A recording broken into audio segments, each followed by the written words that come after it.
जय हिंद स्टूडेंट, आप सभी का अनुभव टेक यूट्यूब चैनल पे बहुत बहुत स्वागत है। दोस्तों, आज की इस कंप्लीट वीडियो में आप लोगों के अप्लाइड केमिस्ट्री के most important topic BOD and COD को डिस्कशन करने वाला हूं। बीओडी मतलब बायोलॉजिकल बायोकेमिकल ऑक्सीजन डिमांड, और जो आपका होता है सीओडी अर्थात chemical oxygen demand. Biological oxygen demand और केमिकल ऑक्सीजन डिमांड क्या होता है, इनका इंपॉर्टेंस क्या है, इनकी डिफिनेशंस क्या होती है, सभी चीज़ों को अच्छे से एक्सप्लेन करने वाला हूँ। ये आपका 3 नंबर में और 5 नंबर में अक्सर पूछा जाता है, तो मैंने सोचा एक प्रॉपर वीडियो के माध्यम से आप लोगों को बता दिया जाए।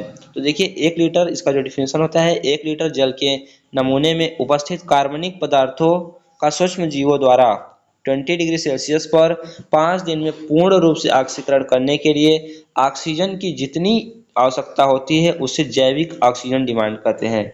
देखिए, यहाँ पे जैविक ऑक्सीजन डिमांड नाम से ही पता चल रहा है। ऑक्सीजन डिमांड से इस पता चल रहा है कि ऑक्सीजन की डिमांड होगी कि क्या करने के लिए, पूर्ण रूप से ऑक्सीकृत करने के लिए, 5 दिन में पूर्ण रूप से ऑक्सीकृत करने के लिए।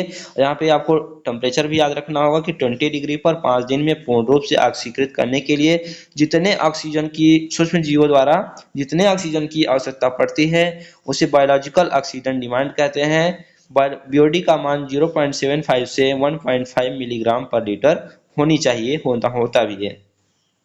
तो एक बार फिर से रिपीट कर देता हूँ, 1 लीटर जल के नमूने में उपस्थित कार्बनिक पदार्थों का सूक्ष्म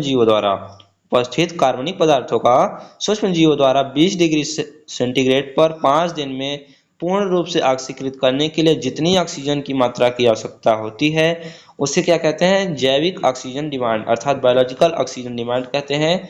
तो ये इसकी डिफिनेशन होगी, इसको नोट करना चाहे तो आप लोग नोट कर सकते हैं। उसके बाद हम बात करते हैं केमिकल ऑक्सीजन डिमांड। तो केमिकल ऑक्सीजन डिमांड की जो डिफिनेशन होती है वो होती है ऑक्सीजन की वह मात्रा जो जल में उपस्थित सभी कार्बनिक तथा अकार्बनिक पदार्थों के पूर्ण रूप से ऑक्सीकृत होने की के लिए आवश्यक होती है, उसे रासायनिक ऑक्सीजन डिमांड कहते हैं। वहाँ पे सूक्ष्म जीवों द्वारा 20 डिग्री सेल्सियस पर 5 दिन में पूर्ण रूप से ऑक्सीकृत करना था। यहाँ पे क्या करना है, उपस्थित सभी कार्बनिक तथा अकार्बनिक पदार्थों को सिर्फ पूर्ण रूप से ऑक्सीकृत करना है, ऑक्सीकृत करना है, ऑक्सीडाइजेशन करना है। यहाँ पे कोई कंडीशन नहीं है, 20 डिग्री सेल्सियस आपको टेम्परेचर भी नहीं लेना है और डेज भी नहीं दिया गया 5 डेज।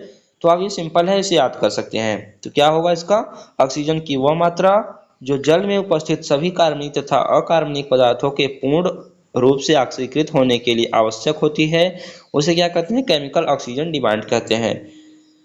नोट के लिए आप लिखना चाहे तो लिख सकते हैं, एक अच्छे जल में घुलित ऑक्सीजन की मात्रा 4 से 6 मिलीग्राम पर लीटर होना चाहिए।